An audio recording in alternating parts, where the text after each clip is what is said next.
Nuclear power plants are thermal power stations which generate electrical energy from heat. They consist of numerous buildings and facilities, the most important of which are as follows. The turbine building houses several turbines as well as the generator necessary for electrical power generation. The containment building where the nuclear reactor is housed is made of meter-thick reinforced concrete. Inside this building, nuclear reactions take place where water is heated up. The cooling tower, which can be as tall as 200 meters, is where hot water is cooled. In order to easily understand the underlying principles, the following is a description of the most important components of a nuclear power plant that uses a pressurized water reactor, PWR. In the reactor pressure vessel, the nuclear reaction and the associated release of thermal energy takes place.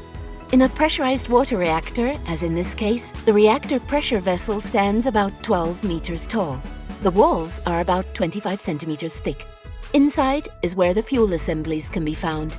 In pressurized water reactors, about 150 such assemblies are installed. A single fuel assembly is composed of many fuel rods. A fuel rod is about 5 meters in length and has a diameter of about 23 centimeters. The actual nuclear fuel is found inside of each fuel rod. Small nuclear fuel pellets composed of enriched uranium or plutonium make nuclear fission chain reaction possible. In the fission chain reaction, thermal energy is released. Water is needed in order to absorb the thermal energy and keep the chain reaction going. Inside the vessel, the water is heated to over 570 degrees Fahrenheit.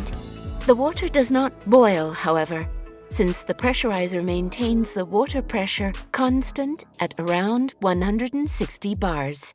The heated water is eventually pumped to a heat exchanger, also called steam generator.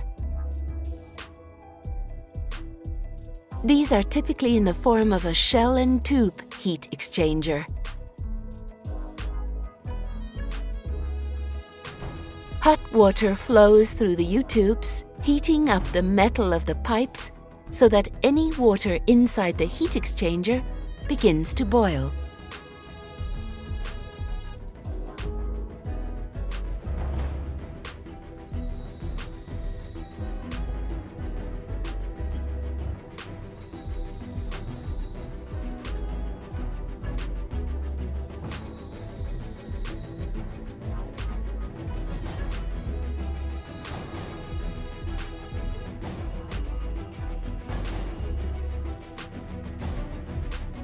The resulting steam is eventually fed through a set of pipes to the turbine building.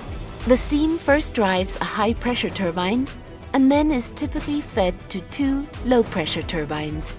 All of the turbines are connected by a spinning shaft to the electrical generator, which in turn produces AC electricity from the shaft's rotational energy.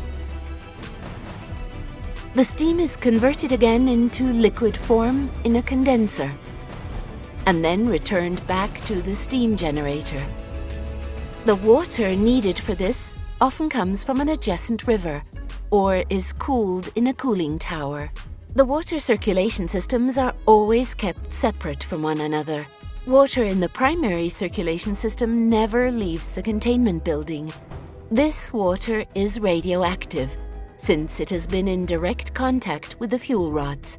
Water in the secondary circulation system is used to drive the turbines and is not radioactive.